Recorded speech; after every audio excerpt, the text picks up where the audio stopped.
Hello guys, आज की इस वीडियो में हम लोग बात करेंगे कर्मा एपिसोड नंबर 20 के बारे में। तो बिना देरी करे आइए वीडियो स्टार्ट करते हैं। एपिसोड की शुरुआत में हमें दिखाया जाता है कि भुजंग की मौत की खबर पूरे पनाकी शहर में टीवी और न्यूज़पेपर के थ्रू फैल रही होती है। इसके बाद सीन चेंज होता है और हमें माया दिखाई जाती है जो कि अपने अड्डे पर कर्मा की मौत की प्लानिंग कर रही होती है। तभी उसको मार्केस के हंसने की आवाज़ सुनाई देती है और वो हैरान हो जाती है और फिर वो पूछती है कि तुम तो मर गए थे ना मालिक। तभी फिर मार्केस की आवाज़ कहती है कि मैं पूरी तरह से नहीं मरा। इसके बाद सीन चेंज होता है और हम लोग करण को देखते हैं जो कि क्लब में आई हुई लड़कियों को बॉलिंग सिखा रहे होते हैं। तभी उनका फ़ोन रिंग करता है और फ़ोन पर गायत्री जी होती हैं और वो करण से कहती हैं कि मुझे बचा लो करण।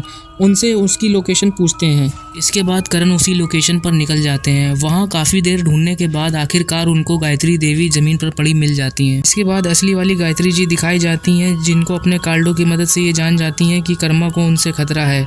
तभी वो करण को फ़ोन करती हैं। तभी हम कर्मा को देखते हैं जो कि नकली वाली गायत्री जी के पास जाते हैं और उनसे ये पूछते हैं कि आपकी ये हालत किसने की। तभी वो पीछे से चाकू निकाल लेती है कर्मा को मारने के लिए, क्योंकि वो गायत्री देवी नहीं बल्कि माया होती है। जैसे ही वो कर्मा को मारने चलती है तभी करण का फ़ोन बजता है और सामने पड़े हुए शीशे से करण माया का हाथ के पीछे का चाकू देख लेते हैं और इसके बाद वो उसको पकड़ लेते हैं। लेकिन तभी वो अचानक से गायब हो जाती है और इसके बाद सीन चेंज होता है।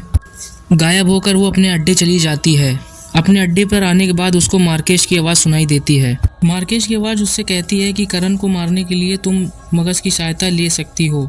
वो कहती है कि मगज़ कौन है और ये कहाँ पर मिलेगा। तब मार्केश की आवाज़ उसको बताती है कि मगज़ बहुत बड़ा जीनियस है और पहले वो मेरे लिए काम करता था। अपने दिमाग की शक्ति से किसी भी इंसान को अपने बस में कर सकता है और उससे जो चाहे वो करवा सकता है। इसीलिए तुम जाओ और उसको ढूंढो। इसके बाद सीन चेंज होता है और हम लोग करण और मिनाल को देखते हैं जो कि रेस्टोरेंट में बैठे बात कर रहे होते हैं। तभी करण का फ़ोन बजता है और फ़ोन पर गायत्री जी होती हैं जो कि उनको मिलने के लिए बुला रही होती है। दूसरी तरफ हम लोग माया को देखते हैं जो कि पूरे पनाकी शहर में मगज़ को ढूंढ रही होती है। काफ़ी लोगों से पूछने के बाद आखिरकार उसको मगज़ का पता चल जाता है और वो फ़ौरन उसके अड्डे पर चली जाती है। अड्डे पर जाने के बाद उसे पता चलता है कि वो किसी दिव्या के प्यार में पागल है। माया के पूछने पर वो बताता है कि उसने उसको छोड़ दिया था। माया कहती है कि अगर तुम मेरे लिए काम करोगे तो मैं तुम्हें तुम्हारा प्यार वापस दिला सकती हूँ। जिसके बाद मगज़ कहता है कि मैं दिव्या को पाने के लिए कुछ भी कर सकता हूँ। इसके बाद माया उससे कहती है कि तुम्हें मेरे लिए कर्मा को बस में करना होगा और मुझे दिव्या की एक तस्वीर देनी होगी। वो कहता है ये तो मेरे दाएं हाथ का खेल है। जिस पर वो कहती है ये तो भुजंग ने भी कहा था, उसका हाथ तुमसे ज़्यादा मजबूत था। खैर इसके बाद मगज़ उसको दिव्या की फ़ोटो दे देता है। हम लोग करण को देखते हैं जो कि गायत्री जी से मिलने के लिए आए हुए होते हैं। वो करण की प्रोटेक्शन के लिए उन्हें एक अंगूठी देती है। इसके बाद माया अपने अड्डे पर आती है और अपनी शक्ति से दिव्या का एक चलता फिरता नकली डमी तैयार कर लेती है। इसको लेकर वो मगज़ के पास जाती है और दिव्या को देखकर वो बेकाबू हो जाता है। फिर माया उससे कहती है कि पहले तुम्हें पहले जैसा करना होगा। वो उसको एक नए कपड़े देती है और उसके बाद उसके बाल काट देती है। उसके बाद मगज़ तैयार होकर खुद को शीशे में देखता है और अपनी ताकत दिखाने के लिए वो सामने पड़ी बोतल को बिना छुए दिमाग की शक्ति से उठाकर दिखा देता है। इसके बाद सीन करण और मिनाल की तरफ शिफ्ट होता है। मिनाल करण से उनकी रिंग के बारे में पूछती है। करण उनको बताते हैं कि ये रिंग गायत्री जी ने दी है। ये जानकर मिनाल को उनसे जलन होती है। सीन चेंज होता है मगज़ की तरफ और वो और माया एक साधु के पास जाते हैं और मगज़ उस साधु को अपने बस में करके माया को दिखाता है। वो साधु को एक गन देकर कहता है कि जाओ बाज़ार लूट के आओ।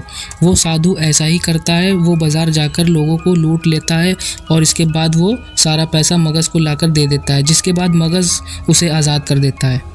इसके बाद वो निकल जाते हैं कर्मा को ढूंढने के लिए। वो कर्मा को ढूंढने का आसान तरीका आजमाता है। वो बिल्डिंग की छत पर चढ़ जाता है और मीडिया वालों को बुला लेता है और कहता है कि अगर कर्मा ने मुझे नहीं बचाया तो मैं यहाँ से कूद कर अपनी जान दे दूंगा। अभी क्लब में मौजूद करण और मिनाल ये न्यूज़ देख लेते हैं और करण फ़ौरन वहाँ से निकल जाते हैं। वहाँ पर जाने के बाद करण मगज़ से कहते हैं कि ये सब क्या बचपना है, जिस पर वो कहता है कि मैं तुम्हारा बहुत बड़ा फ़ैन हूँ। इसके बाद वो कर्मा को अपने बस में करने की कोशिश करने लगता है पर वो ऐसा नहीं कर पाता क्योंकि कर्मा ने वो अंगूठी पहन रखी होती है जो कि उनको गायत्री जी ने दी थी। दरअसल वो अंगूठी उनकी हिफाजत कर रही होती है। इसके बाद हम मगज़ और कर्मा का बहुत ही अच्छा फाइट सीन देखते हैं जिसमें कि कर्मा का पल्ला भारी होता है और मगज़ हार रहा होता है। लेकिन तभी वहाँ पर दो पुलिस वाले आ जाते हैं। मगज़ उनको अपने बस में करके कर्मा के पीछे लगा देता है। इसके बाद मगज़ वहाँ से भागने लगता है। कर्मा उसका पीछा करते हैं लेकिन वो सबको चकमा दे करके वहाँ से भाग जाता है। कर्मा नीचे आते हैं तो मिनाल और उन भाई कर्मा को बताते हैं कि मगज़ ने उनका दिमाग कंट्रोल कर लिया था, इसीलिए जब वो भागा तो हम लोग उसको नहीं रोक पाए। इसके बाद मगज माया के अड्डे पर आ जाता है और वो ये देखता है कि उसकी हार की सजा दिव्या को दी जा रही होती है इलेक्ट्रिक शॉक दे करके।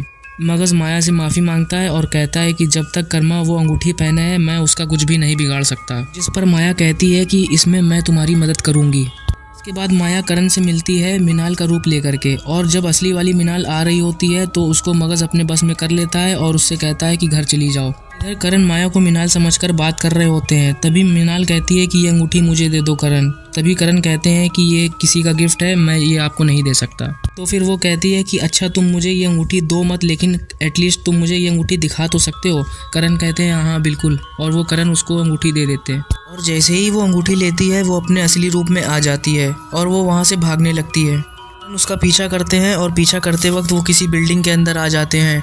मगज पहले ही से मौजूद होता है और इस बार उन दोनों की फिर से फाइट सीन होता है और इस बार मगज कर्मा को हिप्नोटाइज करने में कामयाब हो जाता है। मगज कर्मा को ये ऑर्डर देता है कि तुम बिल्डिंग की टेरेस पर जा करके नीचे कूद जाओ। मगज के कहने के मुताबिक कर्मा टेरेस पर चढ़ जाते हैं और वो वहाँ से कूदने ही वाले होते हैं कि एपिसोड ख़त्म हो जाता है।